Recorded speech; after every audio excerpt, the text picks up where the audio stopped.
Thomas Patrick Ashe, Irish. Thomas Pádraig Ághas, the 12th of January 1885 to 25 September 1917, was a member of the Gaelic League, the Irish Republican Brotherhood (IRB), and a founding member of the Irish Volunteers. Background: Thomas Ashe was born in the townland of Kinnet, East Lisbol, Dingle, County Kerry, Ireland, to Gregory Ashe, d. 1927, a farmer, and his wife Ellen Hannafin, on the 12th of January 1885, according to his baptismal record in his sister Nora, or the 15th of March 1885, according to state birth records. His was a family of 10, 7 boys and 3 girls. Thomas was the 7th child, with 3 brothers following him. His mother died aged 58. Some years before Thomas died.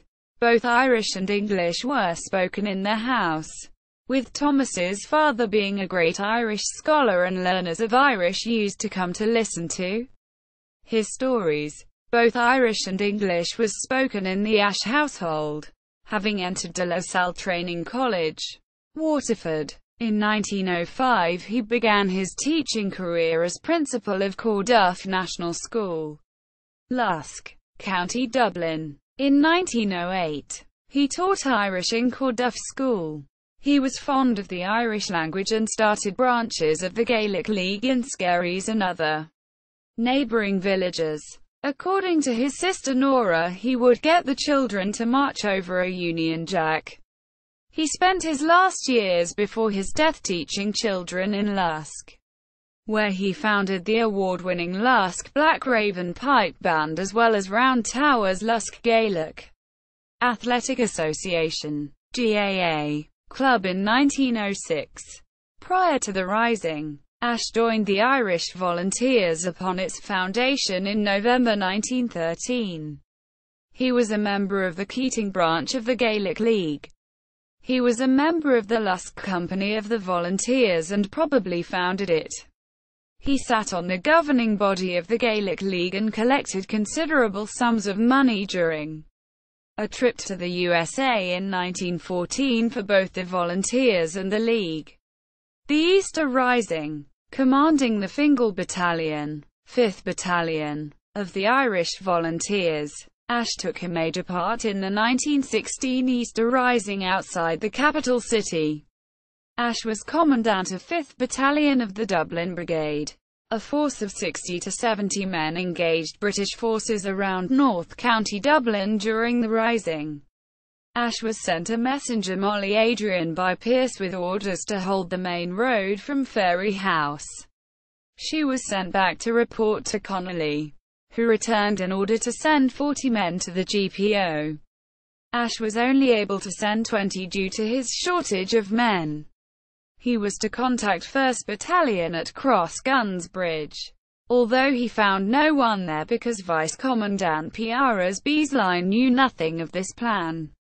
The area was dominated by the central feature of Broadston Station, at the end of the line to Athlone, an important British Army barracks, but for some reason they decided not to occupy and garrison the station. Similarly, the Citizens' Army had been confusingly required to withdraw from Malin. The lack of cooperative communication was later discussed in Pádraig Beasley's books, the research for which included taking accounts from Thomas Ashe whilst they were incarcerated. The failure of inexperienced volunteers to properly coordinate their deployments was a critical factor at defeat. Ashe himself had only been appointed commandant shortly before Easter. They were armed only with a few rounds, about a dozen service rifles, a dozen Mauses, and a dozen Martini carbines. Some had only a shotgun against well-equipped army regulars. The battalion won a major victory in Ashbourne, County Meath, where they engaged a much larger force, capturing a significant quantity of arms and up to 20 Royal Irish Constabulary (RIC) vehicles. 11 RIC members, including County Inspector Alexander Gray, and 2 volunteers were killed during the 5.5-hour battle. 24 hours after the rising collapsed, Ashe's battalion surrendered on the orders of Patrick Pearse. When he received the order to surrender, he had his doubts, as he had difficulty believing the rebels in Dublin had not had success as he did.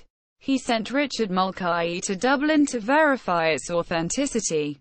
On 8 May 1916, Ashe and Damon de Valera were court-martialed and both were sentenced to death.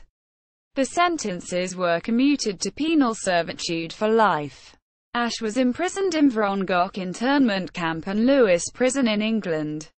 While in prison he wrote the poem, "Let Me Carry Your Cross for Ireland, Lord." With the entry of the US into World War I in April 1917, the British government was put under more pressure to solve the Irish problem. De Valera, Ashe and Thomas Hunter led a prisoner hunger strike on 28 May 1917 to add to this pressure, with accounts of prison mistreatment appearing in the Irish press and mounting protests in Ireland. Ashe and the remaining prisoners were freed on 18 June 1917 by Lloyd George as a part of a general amnesty. Death and legacy. Thomas Ashe was released from jail in June 1917 under the general amnesty which was given to Republican prisoners. Upon release, Ashe returned to Ireland and began a series of speaking engagements. In August 1917, Ashe was arrested and charged with sedition for a speech that he made in Ballinolly, County Longford, where Michael Collins had also been speaking. He went on the run but was captured in Dublin and detained at the Curragh, but was then transferred to Mountjoy Prison in Dublin. He was convicted and sentenced to 2 years hard labour. Ashe and other prisoners, including other Kerryman Fiona Lynch and Austin Stack, demanded prisoner of war status. As this protest evolved, Ashe again went on hunger strike on 20 September 1917. As this was a breach of prison discipline, the authorities retaliated by taking away the prisoners' beds, bedding and boots. After 5 or 6 days lying on a cold stone floor, the prisoners were subjected to forcible feeding. On 25 September, Fiona Lynch saw Ashe being carried away to receive this treatment and called out to him, "Stick it, tomboy." Ashe called back, "I'll stick it. Effin'." That was the last time they spoke to each other. Ashe was carried back, blue in the face and unconscious. He was removed to the Mater Misericordiae Hospital, which actually faces the prison, where he died within a few hours. Tom Ashe's body lay in state in the hospital morgue, dressed in his volunteer Republican uniform, and 30,000 mourners filed by.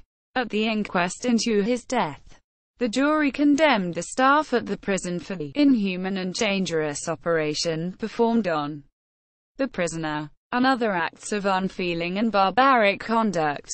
The death of Thomas Ashe and the subsequent funeral procession had a striking effect on the attitude of the Irish people and became a rallying call to the standard of the Irish Republic, though not on the scale of O'Donovan Ross's funeral 2 years previous. The military aspect of the funeral proved that the Irish volunteers were well on their way to being restored to pre-1916 levels. Thomas Ashe's remains lay in state in Dublin City Hall before a funeral procession of over 30,000 marched to Glasnevin Cemetery on 30 September 1917. Michael Collins delivered the funeral eulogy in Irish and English, following the firing of a volley by uniformed Irish volunteers. The English eulogy being, "Nothing additional remains to be said. That volley which we have just heard is the only speech which is proper to make above the grave of a dead Fenian." He was related to American actor Gregory Peck. See also, List of people on stamps of Ireland. The first hunger striker, Thomas Ashe 1917. Sean O'Mahony. Publisher. 1916 to 1921 Club. Bibliography. Primary sources: Boyle, J. F. The Irish Rebellion of 1916. London 1916. Brennan Whitmore, W. J. Dublin Burning. The Easter Rising from Behind the Barricades text. Dublin 1966. Coakley, J. Patrick Pearson. The Noble Lie of Irish Nationalism. Studies in Conflicts and Violence. 62. 1983. p. 119-34. Hobson, Bulmer. A Short History of the Irish Volunteers. Dublin 1918. O'Lewing, Sean. I Die in a Good Cause. A Study of Thomas Ashe. Idealist and Revolutionary. Tralee 1970. Lawless, Joseph. The Fight at Ashbourne. Capuchin Annual. 1966. p. 307-16. Mulcahy, Richard. The Development of the Irish Volunteers 1916-22. And Cosentois. 40. 2. 1980. p. 35-40. 3. p. 67-71. 4. p. 99-102. O'Malley, Ernie. On Another Man's Wound. London and Dublin 1936. Secondary sources: Boyce, D. G. Nationalism in Ireland. London 3rd ed. 1995. Hayes McCoy, G. A. A Military History of the 1916 Rising. In K. B. Nolan, ed. The Making of 1916. Studies in the History of the Rising. Dublin 1969. Martin, F. X. ed. Leaders and Men of the Easter Rising. Dublin 1916. London 1967. Townsend, C. The Irish Republican Army and the Development of Guerrilla Warfare 1916-21. English Historical Review 94. 1979. p. 318-45. Townsend, C. The Suppression of the Easter Rising.